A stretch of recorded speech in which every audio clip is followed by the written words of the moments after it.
Plus multiply divide कर दे तो वो क्या होती है, हमारी सिंपल इक्वेशन होती है। जैसे यहाँ पे लिखा है 5x - 3 = 12। अभी मैं आपको इसको सॉल्व करना सिखाऊंगी। तो इधर वाली टर्म्स हमारी लेफ्ट हैंड साइड की होगी और इधर वाली राइट हैंड साइड की। चलो इसकी एक्सरसाइज देखते हैं और करते हैं। 4.1 हमें कंप्लीट करने हैं कॉलम्स को, ठीक है। से whether the equation is just satisfied और नॉट।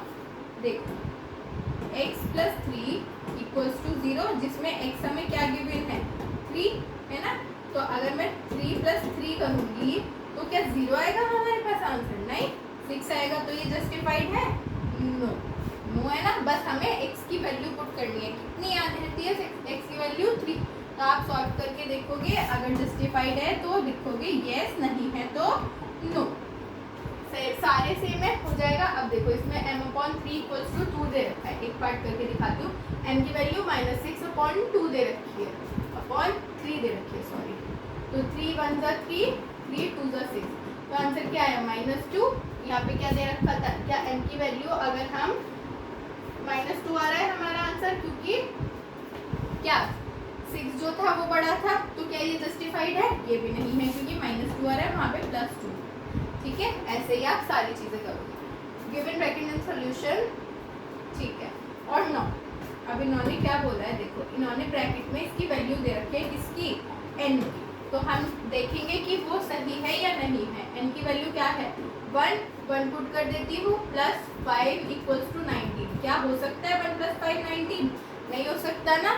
तो LHS is not equal to RHS। ऐसे ही सब आप सॉल्व करोगे और देखोगे कि सेम है या नहीं है, ठीक है। अब देखो थर्ड क्वेश्चन पे आ जाओ। अब आप सोच रहोगे कि ये दो हैं, ये कैसे सॉल्व होंगे। तो देखो मैं कुछ नहीं करते, 5p + 2 = 17 दे रखा है, ठीक है। तो हम क्या करेंगे, ट्रायल एंड एरर मेथड से करनी है ये। तो ये 17 था हमारे पास, इक्वल्स टू में क्या मैं ये 2 इधर नहीं भेज सकती? -2 भेज देती हूँ इधर, इधर 5p रहने देती हूँ, है ना। 17 - 2 कितना हुआ? 15। p इसके साथ केस में था, मल्टीप्लाई में था हमारे पास। तो हम उधर जाके क्या कर देंगे, डिवाइड में। 5 × 5, 5 × 3। तो हमारे पास p की वैल्यू क्या आ गई? 3। हमारा आंसर क्या आ गया? p का 3, है ना। सिंपल। अब देखो, find the following, write the equation for the following statement. The sum of numbers x and 4 is 9। तो मैं इसको ऐसे लिख दूँ, x + 4 = 9, है ना। बस पढ़ना है और करना है। अब इनको किसकी फॉर्म में लिखना है? स्टेटमेंट की फॉर्म में। तो क्या बोलूँगी, सम ऑफ 2 नंबर्स p and 4 = 15। ऐसे ही लिख देंगे हम। चलो नेक्स्ट देखते हैं हमारी क्या कह रही है।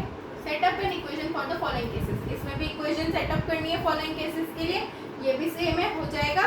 नेक्स्ट देखते हैं 4.2। Give first step that you will use to separate the variable and then solve the equation. Solve करनी है इक्वेशन को, और फर्स्ट स्टेप आप क्या करोगे?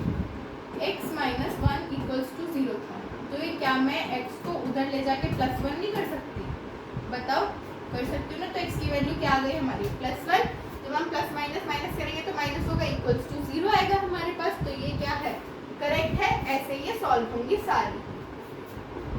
अब देखो, अब सेकंड क्वेश्चन देखते हैं हम। इसका सेकंड पार्ट देखते हैं। मैं आपको ये वाला पार्ट करके दिखाती हूँ, बी वाला। इस पे कंफ्यूजन होगी ना। तो ये क्या दे रखा है हमें? b/2 = 6। तो 2 यहाँ पे डिवाइड में, उधर जाके क्या हो जाएगा? मल्टीप्लाई में। b = 6 × 2, 6 × 2 = 12। तो b का आंसर क्या आ गया हमारे पास? 12 आ गया। ऐसे ही सारी आप सॉल्व करते चले जाओगे। अब देखो यहाँ पे क्या है, ये डिवाइड में है, उधर जाके मैं मल्टीप्लाई में ले जाऊँ। लेकिन अगर हमें डिवाइड में लाना हो तो रेसिप्रोकल कर देंगे, फिर 15 से 5 काट देंगे, हमारा आंसर आ जाएगा। ठीक है, चलो सॉल्व द इक्वेशन। इसमें भी इक्वेशन सॉल्व करनी है, कोई बड़ी बात नहीं है। बस इधर से उधर डिजिट उठा के रखनी होती है, लेफ्ट हैंड साइड से राइट हैंड साइड, और सॉल्यूशन निकल के आ जाता है हमारा। चलो अब इन्होंने क्या दे रखा है हमें? ट्रांसपोजिशन दे रखा है।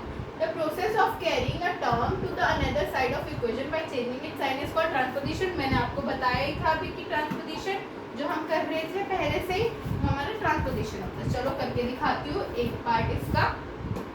2y + 5/2 = 37/2। अब देखो यहाँ पे प्लस में, उधर जाके मैं माइनस में कर दूँ इसको। 2y Y equals to 5/2 minus 37/2, मतलब ये इधर आएगा वैसे 35/2 हो गया ना। अब देखो यहाँ पे y किस में है, यहाँ पे मल्टीप्लाई में है, उधर जाके क्या हो जाएगा डिवाइड में 1/2, पर मैं इसको इनटू लगा के रेसिप्रोकल कर दूंगी 2/1, इससे इसको काट दूंगी तो हमारा आंसर क्या आ जाएगा 35। ठीक है, हमारा आंसर क्या आ जाएगा इसका पूरा निकल के 35। ये सारे ऐसे ही सॉल्व होंगे। चलो नेक्स्ट देखते हैं, सॉल्व द फॉलोइंग इक्वेशन। इसमें भी सॉल्व करना है, हमें कुछ नहीं करना। 2x + 4 = 12 है ना। तो मैं पहले क्या करूंगी, ब्रैकेट ओपन करूंगी, ऑब्वियस सी बात है, तो हमारा क्या हो जाएगा 2x + 4 × 2 = 8 = 12। 2x = 12 - 8 कितना हुआ 4, 2x + 4 उधर जाके 2 डिवाइड में काट 2 1 और 2, x की वैल्यू क्या आ गई 2 हमारे पास। तो बस कुछ नहीं करना, सिंपल सॉल्व करना है। ये भी यही है same, solve the following equation. अब इधर वाले में दे रखा है, पहले इसको सॉल्व करो फिर उधर उठा के भेज दो, बस और कुछ भी नहीं करना है। ठीक है, फिफ्थ क्वेश्चन भी हमारा यही है, सॉल्व द इक्वेशन। चलो फिफ्थ वाला एक पार्ट करके दिखाती हूँ मैं आपको, थोड़ा लेंदी है ये। x/2 + 3/2 = 2x 5 - 1 दे रखा है हमारे पास, ये है। ठीक है, तो हम क्या कर देंगे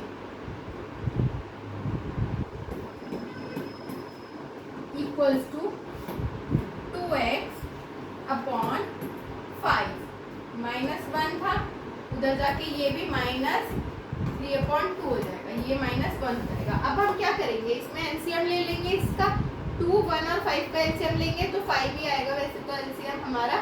ठीक है, और एलसीएम लेने के बाद ऊपर से सॉल्व करेंगे, फिर x के डिजिट एक साथ कर देंगे और अपना आंसर ले आएंगे। इसमें भी यही है, सॉल्व द फॉलोइंग इक्वेशन, बस इसमें डेसिमल लग जाता है सिक्स्थ वाले क्वेश्चन में, तो जितने डिजिट के बाद डेसिमल उतने डिजिट के बाद हमें डेसिमल लगा देना है। x की वैल्यू डेसिमल में भी आ सकती है, फ्रैक्शन में भी आ सकती है, तो कंफ्यूज मत होना। ठीक है, अब देखो इन्होंने क्या बोल रखा है, आगे देखते हैं व्हाट प्रॉब्लम होगी आगे वाली क्वेश्चन में। Set up the equation and solve, find the unknown. ठीक है, इक्वेशन फॉर्म करनी है और फाइंड करना है। Add 4 to 8 times of a number you get 60। अब हमें 4 को 8 टाइम्स ऑफ अ नंबर में ऐड करना है। 4 को हमें नंबर पता नहीं है, ऐड करना है 8 टाइम्स उस नंबर में ताकि हमें 60 मिल जाए। बन गई हमारी इक्वेशन। 4 उधर उठा के माइनस कर दूँ, 8x इक्वल्स टू माइनस क्या करूँ, 60 में से 4 गया 56, x इक्वल्स टू 56/8। अब 8 के टेबल से 56 कट जाएगा और जो आंसर आएगा वो हमारा आंसर होगा। ठीक है बेटा, ये ऐसे सॉल्व होगी, ये सारी की सारी आप खुद से सॉल्व करोगे। ठीक है, सेकंड क्वेश्चन भी हमारा सेम है।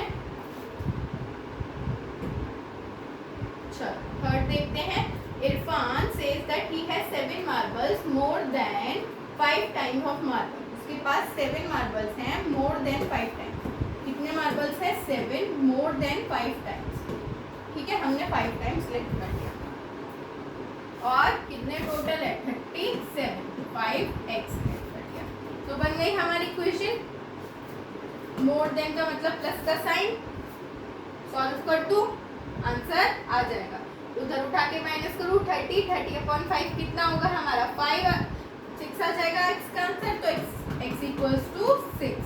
सारे सेम है, सॉल्व हो जाएंगे। सब में बनाओ इक्वेशन और सॉल्व करो, और कुछ भी नहीं करना है इस एक्सरसाइज में। ठीक है, अब हमारा ये वाला चैप्टर यहाँ पे फिनिश होता है।